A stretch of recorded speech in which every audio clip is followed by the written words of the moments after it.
الرحمن الرحیم نحمده ونصلی علی رسوله الکریم اما بعد۔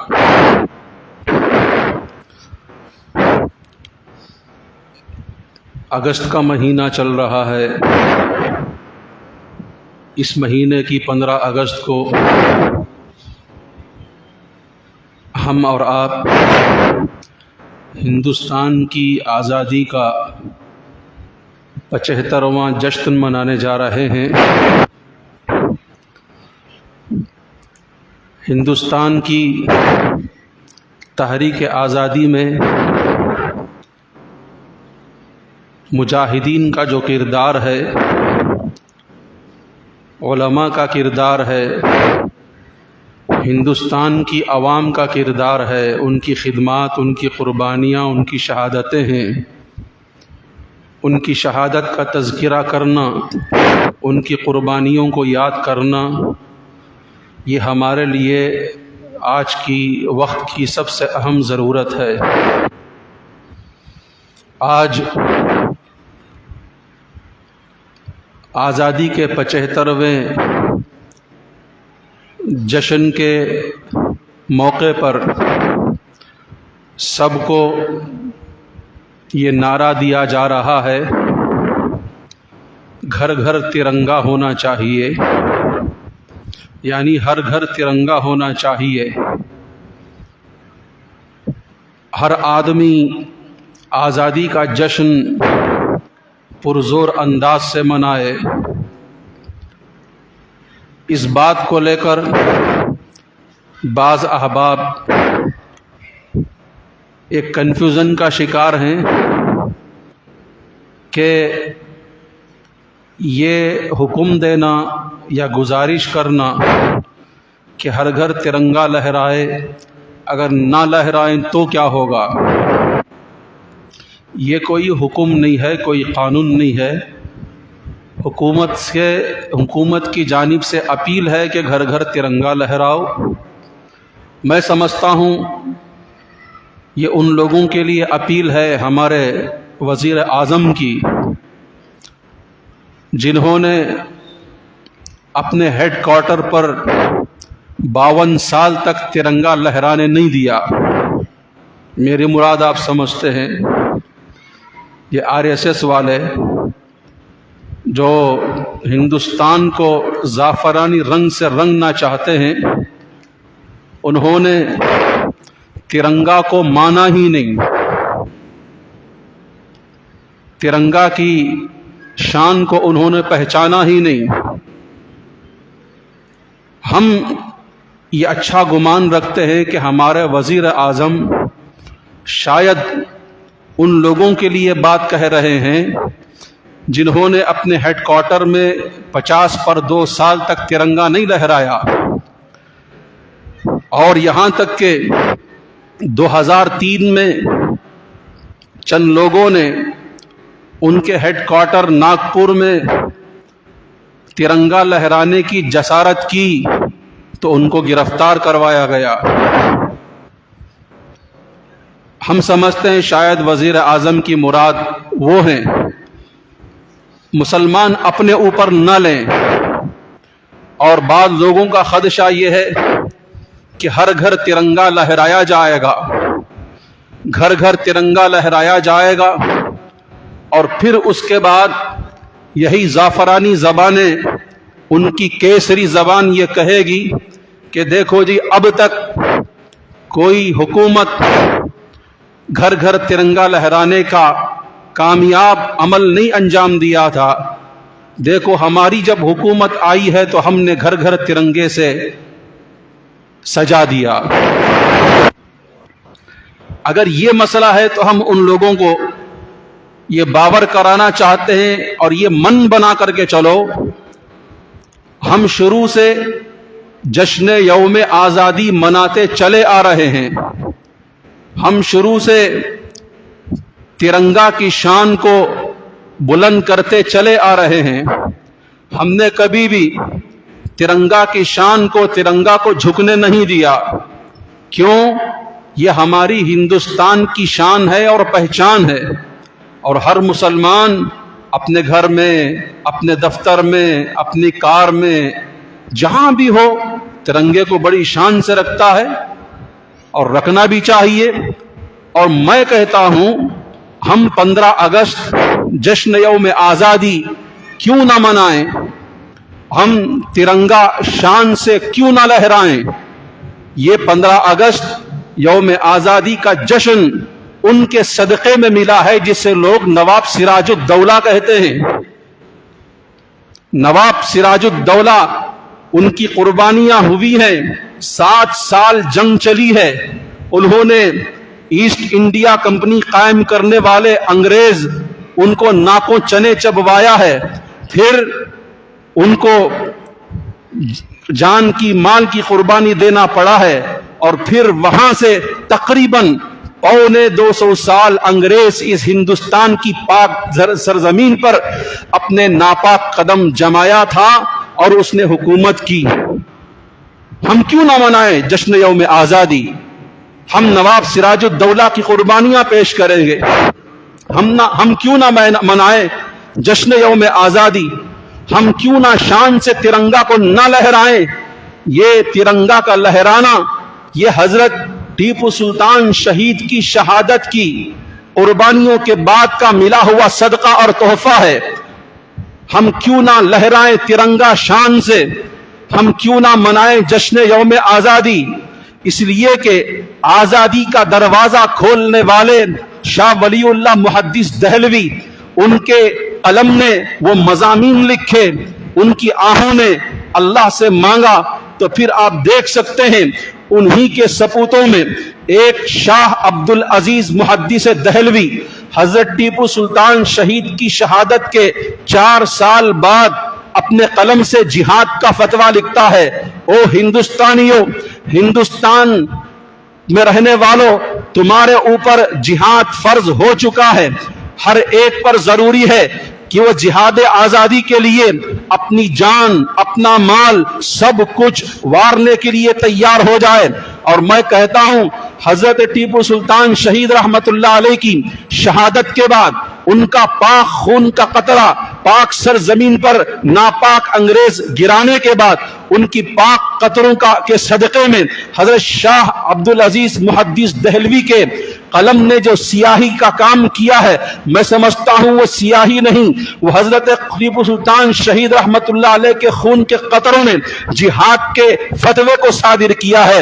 اس کی برکت یہ ہوئی, وہاں سے سید احمد شہید تیار ہوئے, وہاں سے شاہ اسماعیل شہید تیار ہوئے. آپ کو معلوم ہونا چاہیے فتوے کے بعد یعنی جہاد آزادی کے فتوے کے بعد کیا ہندو, کیا مسلمان, کیا سکھ, کیا عیسائی, سب سے بڑھ کر صف اول میں مسلمان اپنے آپ کو, اپنے دیش کو بچانے کے لیے, انگریزوں کے ہاتھ سے آزاد کرانے کے لیے قربانی میں صف اول میں کھڑا ہوا ہے. کیوں نہ ہو شاہ عبد العزیز محدث دہلوی وقت کا ولی بھی ہے, وقت کا قطب بھی ہے, وقت کا مفتی بھی ہے, سارے مسلمانوں کا امام ہے, اور اس کے قلم سے نکلنے والے فتوی جہاد کو مسلمان کیوں نہ مانتا؟ مسلمان نے مانا ہے, صف اول میں آ کر کے وہ کھڑا ہوا ہے. مسلمان کو دیکھ کر ہندو بھی آیا ہے, ہندو کو دیکھ کر سکھ بھی آیا ہے. جتنی قومیں یہاں رہتی بستی ہیں جن کی قسمت میں آزادی کے جہاد کا جتنا حصہ لگنا تھا انہوں نے لگایا. لیکن ہم کہتے ہیں ہم بحیثیت مسلمان اس ملک کو چاہتے بھی ہیں, اس ملک کو اپنا سب کچھ وار بھی چکے ہیں اور وار بھی سکتے ہیں, اور ہندوستان سے ہماری محبت اس کی شان ہی الگ ہے. ہندوستان سے ہماری محبت کی شان ہی الگ ہے. میں نے اس سے پہلے بھی اس عنوان کو آپ کے سامنے پیش کیا ہے, آپ کو یاد ہے یا یاد نہیں میں نہیں سمجھتا, لیکن میں آپ سے کہتا ہوں مسلمانوں, اس نفرت کے دور کے اندر اگر سینہ چوڑا کر کے جینا چاہتے ہو, اس نفرت کے دور کے اندر شاندار مستقبل بنانا چاہتے ہو, اس نفرت اور लड़ाओ और हुकूमत करो कि दोबारा आए हुए दौर के अंदर सरबुलंदी के साथ जीना चाहते हो। टीपू सुल्तान की कुर्बानियों को भुलाना नहीं चाहिए। शाह अब्दुल अजीज मुहद्दिस दहलवी के फतवा जिहाद को याद करना चाहिए, उसको याद कराना चाहिए। अपने बच्चों को, अपनी बीवियों को, अपने औरतों के अंदर ये शऊर पैदा करो, हमने सब कुछ किया है, हम मानते हैं कि तुमने भी कुछ कुछ किया है। समझते हैं? हमने इस हिंदुस्तान की आजादी के लिए सब कुछ किया है और ये मानते भी हैं कि तुमने भी कुछ कुछ किया है। सब कुछ और कुछ कुछ में फर्क होता है। सब कुछ बहुत कुछ होता है, कुछ कुछ भी कुछ कुछ होता है। मेरी बात को समझो। अगर हम चाहते हैं कि हिंदुस्तान में सीना तान करके जिए, ये बिल्ली और चूहा जो बिल में घुस करके जीता है, वो जीना हिंदुस्तानी मुसलमान तेरी शान नहीं है। तो आया है टीपू सुल्तान का गुलाम बनकर। टीपू सुल्तान भी अगर चाहता अपने शहजादों के साथ, अपनी बीवियों के साथ श्रीरंगापट्टनम सल्तनत खुदादा छोड़कर कहीं जाकर के बचे कुचे 40 साल हो या 20 साल हो गुजार सकता था, लेकिन टीपू सुल्तान आइन जवानी के मौके पर अपने खूबसूरत बच्चे भी उसके सामने हैं, शहजादे उसके सामने हैं, एक आध हमारे भी बच्चे हैं, एक आध हजरत टीपू सुल्तान के भी मासूम और खूबसूरत बच्चे हैं, नन्हे बच्चे हैं। उनकी मासूमियत भी शायद टीपू सुल्तान को तड़पा रही थी होगी। उनकी भी तो बीवी थी, उनकी भी तो रिश्तेदारियां थी। उन्होंने इस आजादी के लिए अंग्रेज के सामने न बच्चों को बड़ा समझा, न बीवी को बड़ा समझा, न अपनी सल्तनत को बड़ा समझा। कहने वालों ने कहा, बादशाह जहां पना आप छोड़ करके चले जाइए, शायद कुछ जिंदगी आपकी सुकून से गुजर जाए। मेरे दोस्तों बुजुर्गों, हजरत टीपू सुल्तान का वो जवाब अंग्रेज ने आज भी लिख करके रखा है। क्या कहा हमारे जांबाज शेर मैसूर टीपू सुल्तान ने? गीदड़ की 100 साल की जिंदगी से शेर की एक दिन की जिंदगी बेहतर है। क्या कर लोगे? 100 साल भी अगर मिल गए जिंदगी, क्या कर लोगे? तय करो, हम अपनी जिंदगी, अपनी सरजमीन की हिफाजत के लिए, हिंदुस्तान की हिफाजत के लिए, हिंदुस्तान की मिट्टी, अगर तुझे हमारे खून की जरूरत पड़े तो हम खून भी देने के लिए तैयार हैं। पसीना चाहे पसीना देंगे, माल चाहे माल देंगे, किसी चीज में कॉम्प्रोमाइज नहीं करेंगे। हमारे लिए हिंदुस्तान की सरजमीन ये किसी और के लिए बाद में अजीज हो सकती है, लेकिन मुसलमान के लिए हिंदुस्तान की मोहब्बत की शान ही कुछ और होती है। मैंने क्या कहा? हमारी हिंदुस्तान से मोहब्बत की 2 वजह हैं। हम एक इसी सरजमीन से पैदा हुए, एक वजह यह है हमारे हिंदुस्तान की मोहब्बत की। हिंदुस्तान से मोहब्बत की सबसे पहली वजह, हम यहां पैदा हुए। हिंदुस्तान से मोहब्बत की दूसरी वजह, यह हमारे आदम की सरजमीन है। यहां अल्लाह ने बाबा आदम, हजरत आदम को सबसे पहले उतारा। वो सिरानदीप का मकाम था और यहीं हजरत जिब्राइल अलैहिस्सलाम को अल्लाह ने भेजा और यहीं हजरत आदम अलैहिस्सलाम जब जन्नत से तशरीफ लाए हैं तो उनके नंगे बदन पर जन्नत के दरख्तों के पत्ते लिपटे हुए थे और वो जन्नत के पत्ते लिपटे हुए हैं और जन्नत तो जन्नत होती है, वहां की हवाओं की खुशबू का क्या कहना, वहां की फिजाओं की खुशबू का क्या कहना, वहां की खुशबू का क्या कहना। जन्नत के पत्ते हिंदुस्तान की सरजमीन और यहां की फिजाओं में आकर के मुअत्तर हुए हैं। लिखने वालों ने लिखा है कि हजरत आदम जन्नत के पत्तों को लपेट करके यहां आए हैं और उनके पत्ते जिस जिस दरख्त के पत्तों से टच हुए हैं और जिन जिन दरख्तों से वो पत्ते टच हुए हैं, उन दरख्तों के फल से खुशबू पैदा हो गई। जैसे इलायची ले लो, जैसे लौंग ले लो, जैसे चकला जो दारचीनी जिसे कहते हैं, इलायची की खुशबू, ये आदम के आए हुए उनके बदन में लिपटे हुए जन्नत के पत्तों की खुशबू का सदका है।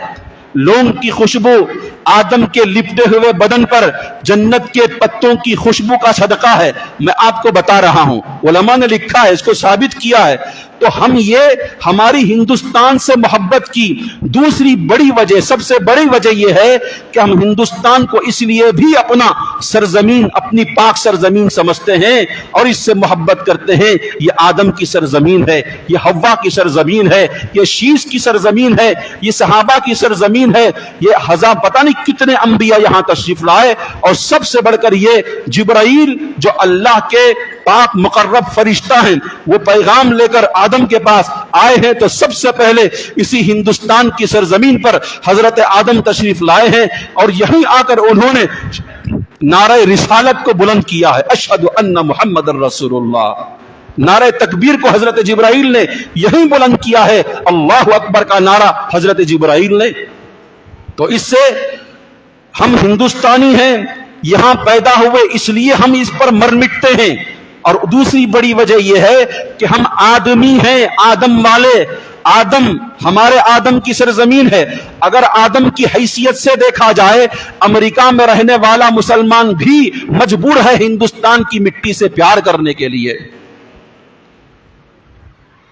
इंग्लैंड का रहने बसने वाला मुसलमान भी, दुनिया के कोने में जहां कहीं भी जो आदमी रहता हो, आदम का बच्चा रहता हो, चाहे वो मुसलमान हो, चाहे वो कोई और धर्म का मानने वाला, वो अपने आप को आदम की औलाद मानता है। उसे मानना पड़ेगा सरजमीन को अपने हिंदुस्तान की मोहब्बत वाली सरजमीन मानना पड़ेगा। इसलिए कि मैं भी अपने बाप की सरजमीन से मोहब्बत रखता हूं, आप भी अपने बाप की सरजमीन से मोहब्बत रखते हैं। अगर किसी को पता चल जाए मेरा बाप मदीने में पैदा हुआ था, तो मदीने की सरजमीन से दुगना मोहब्बत हो जाएगी। एक तो आका की सरजमीन है, दूसरे मेरे वालिद की जाए पैदाइश है। अगर किसी को पता चल जाए कि आपके वालिद की पैदाइश कोल्लेगाल में हुई थी, तो आप यहां रहते हुए कोल्लेगाल से आपको मोहब्बत होगी, इसलिए कि मेरे वालिद की जाए पैदाइश है। जब आप उस शहर में जाएंगे तो आप उस जगह देखेंगे ये घर है पुराना कवेली वाला, मेरे वालिद इसमें पैदा हुए थे, मेरे बड़े भाई कहते थे। होता नहीं होता? बाप की सरजमीन जाए पैदाइश से ये गुना मोहब्बत होती है। तो मैं अर्ज कर रहा था, हम आजादी, जश्न यौम आजादी क्यों ना मनाएं, हम तिरंगा शान से क्यों ना लहराएं।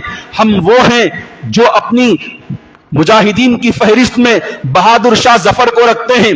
बहादुर शाह जफर कौन है? जिसको 2 गज जमीन भी नसीब नहीं हुई, हिंदुस्तान का बादशाह है, आखिरी बादशाह, रंगून ले जाया गया और नाश्ते की जरूरत पड़ी, प्लेटों में रखकर उसके शहजादों के सर पेश किए गए। यूं अपने मन को सबर का पहाड़ बनाकर हमने हिंदुस्तान के लिए कुर्बानियों का आगाज किया है। मैं आपसे कहूं, हम 15 अगस्त यौम आजादी इसका जश्न क्यों ना मनाएं, हम शान से तिरंगा क्यों ना लहराएं। इसलिए कि हमारी इस हिंदुस्तान की आजादी के लिए सैयद अहमद शहीद और शाह इस्माइल शहीद बालाकोट के मैदान में अपनी गर्दन कटाते नजर आते हैं। आगे चलो, हम अपनी इस सरजमीन से मोहब्बत क्यों ना करें, 15 अगस्त यौम आजादी का जश्न क्यों ना मनाएं, हम तिरंगा शान से क्यों ना लहराएं। इसलिए कि हमारी इस हिंदुस्तान की आजादी जिनके सदक़े में मिली है वो शामली का मैदान है। 1857 जिसे लोग गदर का नाम देते हैं, हम उसे शामली की जंग का नाम देते हैं। वो शामली की जंग में सिपह सालार कौन है? हाजी इमदादुल्लाह मुहाजिर मक्की हैं। हम 15 अगस्त यौम आजादी का जश्न क्यों ना मनाएं, हम तिरंगा क्यों ना लहराएं। ये इमदादुल्लाह मुहाजिर मक्की शामली का मुजाहिद सिपह सालार है, उसके सदक़े में मिली है। जामिन शहीद की शहादत में मिली हुई कुर्बानी का नाम 15 अगस्त यौम आजादी है, जश्न यौम आजादी है। ये तिरंगा का पैगाम, इसका लहराना, ये जामिन शहीद का खून भी इसके अंदर शामिल है। ये कासिम नानोतवी की फिरासत का नाम 15 अगस्त यौम आजादी है, जश्न यौम आजादी है। हम तिरंगे को शान से लहराएंगे। कैसी कैसी कुर्बानियों का तज़किरा करूं मेरे दोस्तों, मेरे बुजुर्गों, मेरे नौजवानों। आज का सबसे बड़ा चैलेंज ये है कि आपको गली गली में एक जाफरानी झंडे वाला, जाफरानी जबान वाला, जाफरानी ज़हीन वाला खड़ा करके पूछता है तुझे हिंदुस्तान में जीने का हक क्या है। कुछ भी कहो कह दिया जाता है तुम्हें पाकिस्तान भेज दिया जाएगा, तुम्हें पाकिस्तान भेज दिया जाएगा। हर फील्ड के अंदर नफरत का जहर घोल दिया गया। मैं आपको बताऊं, अंग्रेज यहां आया, कमोबेश तकरीबन 200 साल तक उसके नापाक कदम इस पाक सरजमीन पर रहे। उसने हुकूमत की, एक ही उसका आइडिया था, क्या? लड़ाओ, हुकूमत करो, पब्लिक को चैन से बैठने ना दो, अपना हक मांगने ना दो। भूख लग रही है, पब्लिक खाना ना मांगे, वो हिंदू मुस्लिम करती रहे। एजुकेशन की जरूरत मरे, वो स्कूल ना मांगे, वो कॉलेज ना मांगे, वो हिंदू मुस्लिम करती रहे। उसको किसी और चीज की जरूरत पड़े, वो ना मांगे, और हुकूमत का गिराफ ना गिरे, कोई अंग्रेज के खिलाफ ना उठे, उसे हिंदू मुस्लिम कर दो, मंदिर मस्जिद कर दो, और छोटा बड़ा कर दो, छूट छाट कर दो। इस किस्म से लड़ाते हुए, हुकूमत करके हुए वो कामयाब हुआ। आज के हुकूमत करने वालों के अंदर भी हमें यही बू महसूस होती है। गली गली के अंदर मंदिर मस्जिद के झगड़े हैं और हिंदू मुस्लिम के झगड़े हैं। कल तक एक मौका था, अजान हो रही है, मंदिर की घंटी धीमी हो जाती थी, मंदिर की घंटी चल रही है, अजान वाले थोड़ा तवक्कुफ कर लेते थे, मंदिर का पास लिहाज मुसलमान कर देता था और मस्जिद का पास लिहाज हिंदू कर लेता था। बर्दाश्त जिसे कहते हैं, यहाँ की जो सबसे बड़ी शान है, सबसे बड़ी शान है, जिसे जमहूरियत कहते हैं, जमहूरियत उसी वक्त आ सकती है और डेमोक्रेसी उसी वक्त कायम हो सकती है जब हिंदू मुसलमान को बर्दाश्त करे, जब मुसलमान हिंदू को बर्दाश्त करे, जब मंदिर वाला मस्जिद को बर्दाश्त करे, जब मस्जिद वाला मंदिर को बर्दाश्त करे। इसी से हिंदुस्तान दाग बेल चढ़ता है। मेरे दोस्तों, इसको तसरे से खत्म कर दिया गया। कल तक दाढ़ी झुब्बे वाला इनकी आंखों में चुभता था, कल तक मस्जिद की मीनारें इनकी आंखों में चुभा करती थी। आज नहीं, आज जैसा निकम्मा मुसलमान क्यों ना हो, जिससे नमाज का कोई लेना देना ना हो, दाढ़ी से कोई लेना देना, नाम का भी मुसलमान है, वो भी बर्दाश्त नहीं किया जाता। ये हालात हैं आज, ये हालात हैं आज। मैं क्यों कह रहा हूं? अभी एक मुसलमान कोई हीरो है, उसका कोई फिल्म मंजर आम पर आया, उसका दोष क्या है? वो मुसलमान है। मतलब तासुब ये है कि वहां भी नफरत को घोल दिया गया। उसके बैकाट की बातें करने लगी। वो क्या मुसीबत है, वो क्या है, हमें नहीं मालूम, वो चले, वो अजाब भाड़ में जाए, हमें नहीं मालूम। लेकिन मैं ये कह रहा हूं, कहां तक नफरत के बीज को बो दिया गया। कल तक मस्जिद मदरसे वाले मुसलमान दाढ़ी झुब्बे वाले चुबा करते थे, आज शराबी कबाबी मुसलमान भी उनको पसंद नहीं आता, रास नहीं आता। मेरे दोस्तों, नफरत का नंगा नाच यूं नाचा जा रहा है। मुसलमान को सरे से तस्लीम करने की बात नहीं होती। सड़क छाप किस्म के लोग, जिनके आबा व अजदाद ने हिंदुस्तान की कुर्बानी के लिए सोचा भी नहीं, वो आज टीपू के गुलामों पर आंख चढ़ा करके बात करते हैं। जिम्मेदार कौन है? आप जिम्मेदार हैं, मैं जिम्मेदार हूं। चलो आजादी के नगमे गाओ, सुनाओ, तारीख का जो है कोर्स मुरतब करो, अपने माओं को, अपने बहनों को, अपने बच्चों को बिठा करके पढ़ाओ। ये हिंदुस्तान की सरजमीन आदम की सरजमीन है, शीश की सरजमीन है, तकबीर वाली सरजमीन है, रिसालत वाली सरजमीन है, सहाबा वाली सरजमीन है। मुगलिया सनत का जो है कामयाब राज यहां चला है। यहां हमारे बादशाहों ने, हुक्मरानों ने इंसाफ वाली हुकूमत कायम की है, जिसे औरंगजेब बादशाह कहते हैं। मेरे दोस्तों, कैसी कैसी तारीखें सुनहरी नहीं है। आज भी हिंदुस्तान को जाना जाता है, माना जाता है। ताजमहल तेरी जो है खूबसूरती की वजह से, लाल किले तेरे जो है लाली की वजह से, कुतुब मीनार तेरी ऊंचाई की वजह से। ताजमहल देने वाले भी हम हैं, तुम हैं। लाल किला देने वाले भी हम हैं, तुम हैं। कुतुब मीनार देने वाले भी हम हैं, तुम हैं। दिल्ली की सरजमीन पर जाओ, जाकर के देखो, गली गली के अंदर ऐसी एंटीक पीसें, इमारतें मौजूद हैं। आज उनको बेरहमी के साथ उनको जो है जमीन बोझ करने के पूरे जो है सामान इकट्ठा कर चुके हैं, दबती चली जा रही हैं। मैं समझता हूं कि आज के टेक्नोलॉजी दौर के अंदर भी वैसी इमारतें बनाते हुए इनकी जो है पसीने छूट जाएंगे। मेरे दोस्तों, हिंदुस्तान को सोने की चिड़िया हमने बनाया। हिंदुस्तान को सोने की चिड़िया नाम किसने दिया? मैं आखिरी लम्हों में कहता हूं, अंग्रेज जब यहां आया तो आकर के देखा, वो अपने तिजारती काफिले को लेकर के आया। उसने कहा कि भाई ये तो सोने की चिड़िया है, یہاں کی فضائیں اتنی اچھی ہیں، یہاں کی غذائیں اتنی اچھی ہیں، کھاؤ تو بادام، کھاؤ تو اخروٹ، کشمیر کا الگ مزہ ہے، کنیا کماری کا الگ مزہ ہے، وہاں کی فضاؤں میں الگ خوشبو ہے، یہاں کی فضاؤں میں الگ خوشبو ہے۔ ان مغلوں نے سلطنت جو مغلیہ نے، جسے مغل امپائر کر کے آج ناکام کرنے کی کوشش کی جاتے ہیں، وہ بادشاہ کیسے تھے، کدھر کے تھے، ہمیں نہیں معلوم، تھے تو کلمہ گو مسلمان، ہم مانتے ہیں وہ باہر سے آئے، لیکن یاد رکھو آ کر کے لوٹ کر کے نہیں گئے، وہ اپنا خون بھی دیا اور اسی مٹی میں مر کر کے وہ اپنے ہندوستان سے وفا نبھا کر کے چلے گئے۔ ہم ان کو غلط وار نہیں ٹھہرا سکتے۔ میرے دوستو، ایسا سجایا تھا ہندوستان کو، کم و بیش 900 سال کی حکومت مغلیہ سلطنت کی، اس کے بعد کی لگی ہوئی سلطنتوں کی، انہوں نے ہندوستان کی سرزمین کا خون چوسا نہیں، انہوں نے اپنا خون نچھاور کیا ہے، انہوں نے اپنا خون نچھاور کیا ہے اور ہندوستان کو ایسے بنا دیا۔ جب انگریز کی نظر پڑی ہے ہندوستان پر تو اس نے کہہ دیا کہ ہندوستان جنت نشان۔ کیا کہا؟ ارے بولو بھائی، ہندوستان جنت نشان، یہ ہندوستان سونے کی چڑیا ہے۔ اب اس کا ایک ہی ٹارگٹ تھا، اب ایک ہی ہدف تھا، سونے کی چڑیا کو کس طریقے سے ذبح کر کے نوچ کے اپنے برطانیہ لے جائیں۔ اسی کی کوشش میں یہاں میرے دوستو ہندوستان تھا کیا؟ سب کچھ لوٹ کر کے، تباہ کر کے برباد کر دیا انگریزوں نے۔ صرف کوہ نور کا جو ہیرا ہے، ہیرا، اس کا مقابلہ پورے انگریز کی ضروریت نہیں کر سکتی۔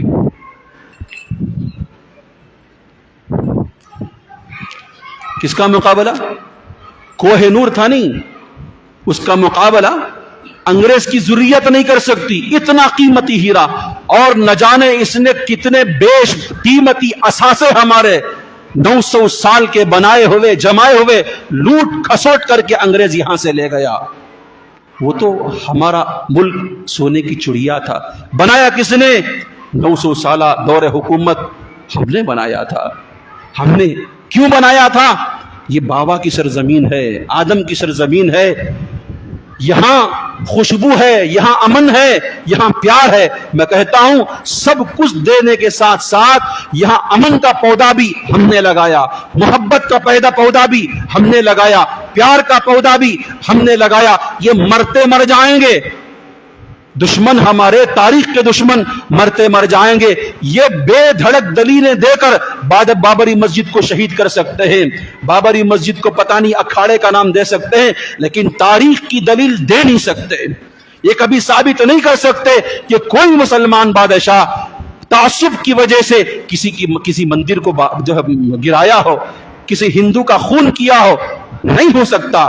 یہ الگ چیز کو الگ چیز بنا کر کے پیش کر کے آج کی ہندوستان کی فضاؤں میں نفرت کو گھول دیا گیا۔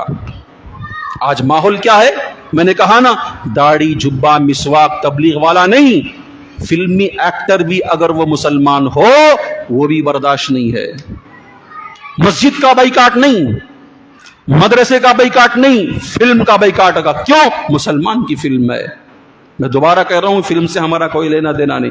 میں آپ کو گرتا ہوا، برباد ہوتا ہوا امن، پیار، محبت کا گراف بتا رہا ہوں۔ ہو کیا رہا ہے میرے دوستو؟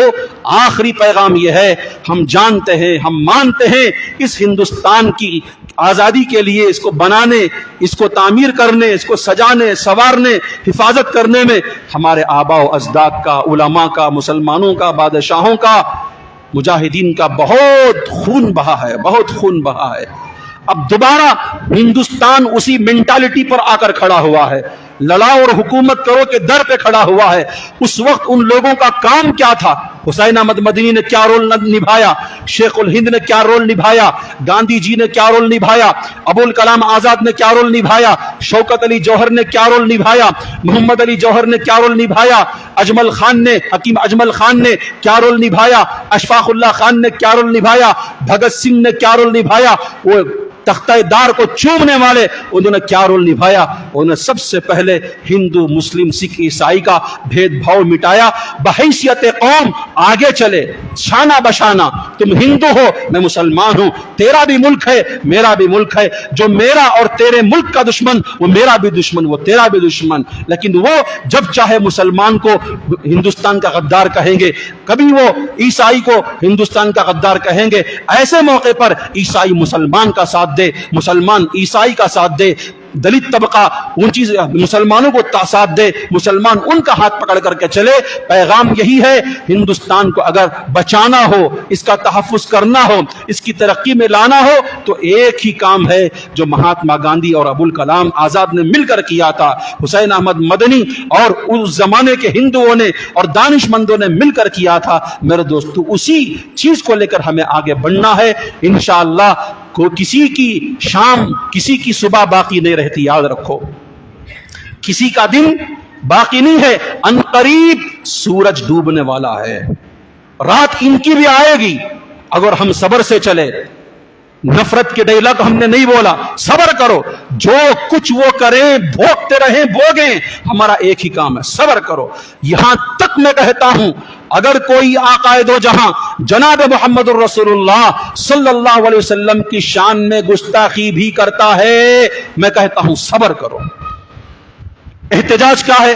तुम अल्लाह के नबी के सुन्नत में चिमटते चले जाओ, कामयाबी ये है। अगर सबर का दामन हाथ से निकालोगे, उन्होंने आका के खिलाफ कहा तुम उनके खिलाफ कहोगे, उन्होंने मस्जिद के खिलाफ कहा तुम मंदिर के खिलाफ कहोगे, उन्होंने ये कहा तुम वो, याद रखो कि मोदी की तो चांदी हो जाएगी।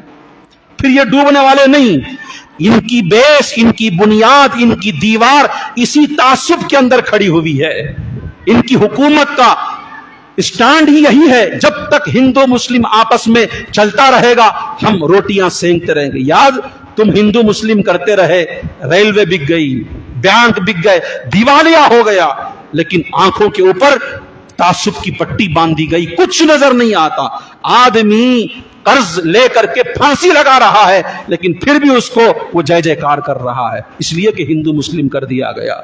मेरे दोस्तों, आज की हमारी कुर्बानी यही है कि सबसे पहले वादा करो हम कुर्बानी को पढ़ेंगे, तारीख की किताबों को पढ़ेंगे और अपने बच्चों को समझाएंगे, सुनाएंगे, और इस तरीके से हमें हिंदुस्तान में सीना चौड़ा करके जीने का एक अंदाज मिलेगा। कोई कहे क्या हक है तेरा हिंदुस्तान पर, कहो हमारी तो लाखों जाने गई हैं और आज हम भी तैयार हैं। मौका आ जाए मैं भी अपना ना बीवी देखूंगा ना बच्चा देखूंगा, मेरी धरती पर मर मिटने के लिए मेरी गर्दन भी तैयार है। यूं अपने आप को तैयार करो। अल्लाह तबारक ताला कहने सुनने से ज़्यादा अमल की तौफीक अता फरमाए। मैं मस्जिद की कमेटी वालों से, जो लोग यहाँ बैठे हुए हैं, नौजवान, सबसे कहता हूँ कि आज़ादी का जश्न गली गली मनाओ, गली गली मनाओ, नमाज छोड़कर नहीं, नमाज पढ़कर मनाओ, ठीक है ना, शान से, किसी को दिखाने के लिए नहीं। घर घर तिरंगा का हुक्म है इसलिए नहीं, मैंने कह दिया ना, हम आज़ादी का जश्न क्यों ना मनाएं, हम तिरंगा शान से क्यों ना लहराएं। लाखों की गर्दनें हमारे सामने मौजूद हैं, हम उनको खिराज तहसीन देना चाहते हैं, उनके सदक़े में हिंदुस्तान आज़ाद हुआ है। लिहाजा मैं तमाम नौजवानों से गुजारिश करता हूँ, गली में, नुक्कड़ में, जहाँ चाहे, जहाँ हो सकता है, अच्छे शानदार तरीके से, चिल्लर पने से नहीं, शानदार तरीके से हिंदू मुस्लिम भाईचारगी को रखते हुए आप आज़ादी का जश्न मनाएं। अल्लाह तबारक ताला हमारे मुल्क की हिफाजत फरमाए, मुल्क के गद्दारों को अल्लाह तबारक ताला हिदायत दे, अगर उनके हिस्से में हिदायत नहीं तो अल्लाह ताला उनको सफ़े हस्ती से मिटा दे। अल्लाह ताला हमें भी मुल्क का बावकार, बाइज़्ज़त, बाहिम्मत शहरी बनाए, बावफा शहरी बनाए। आमीन व आखिर दावाना अनिल हम्दुलिल्लाहि रब्बिल आलमीन।